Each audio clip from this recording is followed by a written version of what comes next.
It's the end of the day with Ray. Hello, my friends. Ladies and gentlemen, I want to discuss an alignment of mindsets because I believe the mindsets between the financial community and our industry, those friends of mine that sell and supply and service print equipment, is completely out of alignment. There needs to be a realignment of mindsets, and usually when there's a realignment of mindsets, well, new minds are coming in, if you know what I mean. You know, I see on social media where a lot of folks are talking about how, you know, the people that are getting let go at Xerox, because Xerox having this major reorganization, and part of that reorganization is a reduction in force.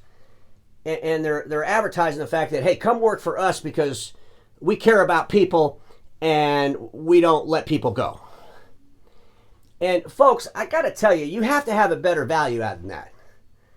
Unless, of course, everybody that's doing that is willing to call up their 401k provider and say, hey, I have $1 million in my 401k, and if there's any companies in that portfolio that are letting people go because they're being disrupted or they're trying to do a reinvention or they're trying to make me more money, I want you to get me out of that investment, even if I lose money. Are you willing to let your 401ks go to zero because companies that you're investing in are trying to make a profit so that your 401k doesn't go to zero? Ladies and gentlemen, you can't have it both ways. Private companies are private, public companies are public, and public companies have to do things that private companies don't have to do. But I assure all of my friends in this industry, especially these really big dealerships, you're not going to let your dealership go broke over the people. Now, it sounds good to say that. We care about people, people first, all this stuff, but at the end of the day, you're not going to go broke doing it. Those friends of mine that sell supply and service print equipment, you're not going to go broke giving the best service in town. And as you have to change the way you deliver service to be more profitable, you're going to have to make decisions on how you're going to deliver that service, which is going to impact some customers over others. That's just the reality of the industry because the industry is in decline. It's being disrupted. Not only that, ladies and gentlemen, the financial community is getting an awareness of our industry that a lot of us are wishing they didn't get that awareness. When the financial community gives up on an industry, that industry ends up in what we call junk bond status. And when the industry ends up in junk bond status, it doesn't do anybody any good. That small dealer that has 50 employees, when you meet with your bank, good luck on your credit line. When you have to start paying more in interest because they think it's a lot more riskier than it was a few short years ago, good luck. The financial community that supports the industry, and every industry on the planet has a financial component. You got to have financial support. That's the reality. I realize that some of you big giant mega dealers are independently wealthy and you fund your own business. That's fantastic. But as the industry continues to consolidate, continues to get pressure, and the pressure is really from innovation and digitalization. It's not really from another competitor. But as these things start to happen, you're going to have to make decisions, whether you're self-funded or not. I mean, let's face it. If you don't need to do as much service on a device, you don't need as much service people. Are you going to tell all your service departments, hey, you know what, regardless of how better these machines run, we are always going to be way overstaffed on service. We'll find something for you to do. No. I mean, you got to run a profitable company. The reason that a lot of these big giant mega dealers are self-funding in our wealthy companies is because over the years they made the right decisions.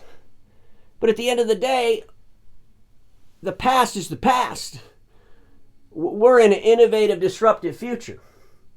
Ladies and gentlemen, the financial community that has debt with the industry is looking at that debt. And these creditors are saying, man, we got some bad debts. And obviously, Visual Edge is a great example. Come on, $46.6 million written off by Ares Capital. They took another $40.9 million of that subordinate loan and turned it into preferred. Do you really think that's something that investors are excited about? Hell no. When that kind of stuff happens, you know what it does? It makes them doubtful of some of the other debts out there. It makes them start applying more scrutiny. And the more scrutiny that's applied, well, guess what? People have to pay attention to the profitability of a company. I don't care if you're publicly traded or if you're private. You can't just do things so everybody feels good. Now, I realize our industry likes to do things that everybody feels good, but that's not reality in the financial world. But ladies and gentlemen, I believe that the investments in our industry their timelines are running out. And investors don't want to have open-ended calendars when they're looking at their investments. And there's going to be a lot more pressure put on the industry. And it's not about who's going to reduce their workforce. It's about workforces are going to get reduced. And the industry doesn't have any control over the end users.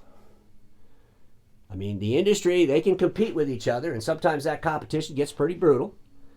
But at the end of the day, the real competitor to our industry, and it was said at that Toshiba meeting, the name escapes me of the young lady that said it, but she said the real competitor to our industry is digitalization. And digitalization is not good for an industry that sells print equipment and copy machines. And there will be adjustments. Wait till April. Konica Minolta. They haven't had a positive operating profit margin. They're going in the fourth year. Okay, we'll see how they end up in the third quarter of the fourth year of absolute disastrous operating profit. In April, the OEMs are going to make some adjustments. You wait, they're coming. And as the OEMs start getting more pressure, they're going to start making decisions that might not benefit everybody in the industry.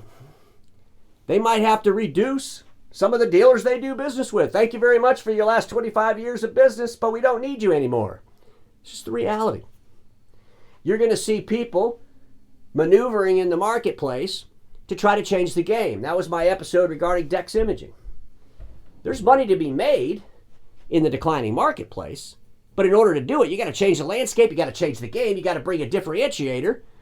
And I'm not talking about the fact that you show up to do service quicker than the other guy. I'm talking about a differentiator that excites the end user. You know, and I'll be real honest with you, end users, they don't get really excited because you'll keep people and some other companies letting people go.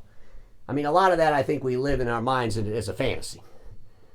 End users look at our industry to get a commodity product, ladies and gentlemen. It's just about print. Let's be honest with ourselves. They need a printer, they need a copier. It's not a big deal.